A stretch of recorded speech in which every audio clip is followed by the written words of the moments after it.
Hello， 大家好，欢迎收看天空摄影研究所，我是 Sky。大家有没有发觉今天的拍摄环境不太一样呢？对，今天我要跟大家分享的就是美食摄影。所以我们今天来到一家餐酒馆，这里有很漂亮的自然光，在这样匀称的光线下，可以降低阴影，最适合拍摄美食。不要光卖牛排，也要卖那牛排吱吱作响的声音。这是美国著名推销员惠勒的名言。你听到牛排在烤盘上吱吱作响的声音，会特别想要吃牛排吗？你能够透过一张照片捕捉到牛排吱吱作响的瞬间吗？美食摄影最重要的就是色香味，这个色不是那个色哦。哪个色？这个色刺激了我们的味觉。如何能够让大家透过一张照片而达到想吃的欲望，这也是美食摄影最重要的一件事。今天我们会跟大家分享的美食摄影，从最基本的运用自然光，另外我们也准备了闪光灯，教大家如何只用一支闪光灯就能够加强光影的效果，让食物看起来更加可口美味。一般来讲，美食摄影从全平面拍摄到接近90度的角度拍摄，都有不同的效果与味道。全平面拍摄的时候，你所需要注意到的是底板及影子的线条，透过陈列的技巧让画面平衡以及匀称。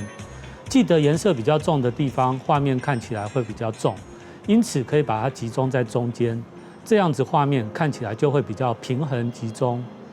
接近30度的角度可以说是最全面概括所有食物的一个拍摄角度。我们可以使用短焦距镜头，并调整小一点的光圈，就可以达到全面清楚的画面。相反的，在接近90度拍摄时，由于景深的关系，没办法全面聚焦，因此可以把焦距集中在最重要的部分，这样就会有一个模糊景深的层次效果，也是很多美食摄影家喜欢运用的一个方式。再来，我们今天使用这个 Canon 离机连闪的闪光灯，可以设置高速闪光，最高速度达到8000分之一的快门速度。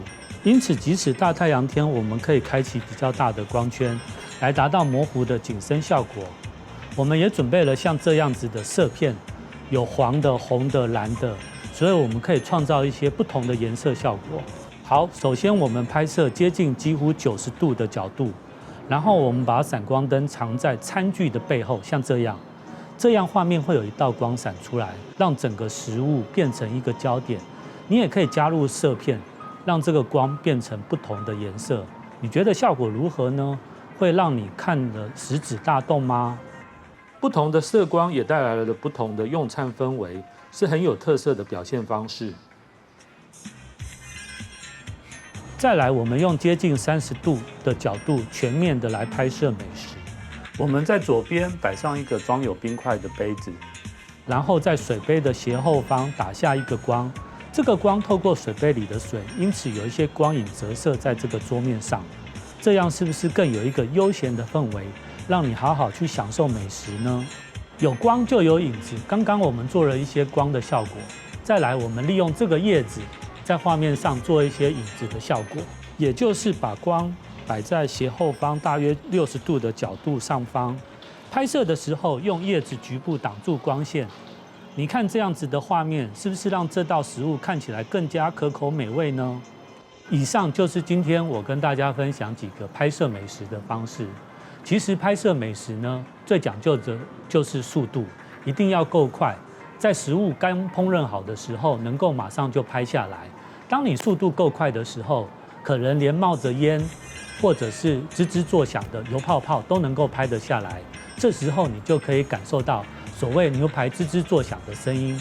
再来就是颜色跟油亮的反光，所以我们在拍摄美食时会一直在上面涂油，这样食物看起来就会有一个鲜度。